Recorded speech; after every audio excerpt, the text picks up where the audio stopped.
ఆంధ్రప్రదేశ్లో నూతనంగా ఎన్నుకోబడిన ప్రభుత్వానికి శుభాకాంక్షలు తెలియజేస్తూ తెలుగునాడు విద్యుత్ కార్మిక సంఘం ఆధ్వర్యంలో సంగడిగుంట విద్యుత్ భవన్ ఎదుట ఉన్న ఎన్టీఆర్ విగ్రహానికి మరియు జ్యోతిరావు పూలే సావిత్రిబాయి పూలే విగ్రహాలకు పూలమాలలు వేసి అనంతరం బాణసంచా కాల్చి స్వీట్లు పంచుకొని వారు సంతోషాన్ని వ్యక్తపరిచారు. ఈ సందర్భంగా తెలుగునాడు విద్యుత్ కార్మిక సంఘం రీజినల్ అధ్యక్షులు ఎన్ఎస్ఆర్కే ప్రసాద్ మాట్లాడుతూ ఆంధ్రప్రదేశ్లో రాక్షస పాలన పోయి రామరాజ్యం వచ్చిందని ప్రజలందరూ కూడా అభివృద్ధికి ఓటు వేసి గెలిపించారని వారు అన్నారు. తరఫున ఈ కార్యక్రమం చేపట్టడం జరిగింది. రాష్ట్రం సుభిక్షంగా ఉండాలని అందరూ మనస్ఫూర్తిగా కోరుకుంటూ శుభాకాంక్షలు తెలియజేస్తున్నాం. అందరికీ నమస్కారం. చంద్రబాబు నాయుడు గారు 4వ ప్రమాణ స్వీకారం చేస్తున్న సందర్భంగా మా తెలుగునాడు యూనియన్ తరఫున సర్కిల్ యూనిట్ తరఫున ఘనంగా సంబరాలు నిర్వహించడం జరిగినది.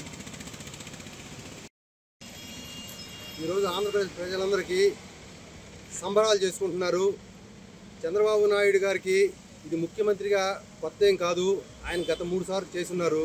కానీ ఇటువంటి ఉత్సాహభరితమైన ఇంత ఆనందాలు ఇంత ఏర్పాట్లు ఇంతకు ముందు ఎప్పుడు జరగలేదు.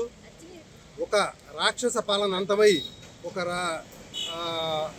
కృష్ణుడు పాలన వచ్చినట్టు ఉంది అందరికీ. ఆ విధంగా అమరావతినే కాదు అన్ని రంగాల్ని నిర్వీర్యం చేసి గత ప్రభుత్వం ఎంతో రాష్ట్రానికి ఎంతో అప్పులు ఎంతో బాధను మిగిల్చింది. అటువంటి రాష్ట్రాన్ని మళ్ళీ సరైన గాడిలో పెట్టాలంటే చంద్రబాబు నాయుడు గారి వల్లే సాధ్యమవుతుందని చెప్పి ప్రజలందరూ నమ్మి ఆయనకి ఇంత ఘనమైన విజయాన్ని చేకూర్చారు. దీని అందరికీ మన సహాయ సహకారాలు, ప్రజల సహాయ సహకారాలు కూడా తోడ్పాటుగా అందరం మనం సహాయ సహకారాలు అందించాలి.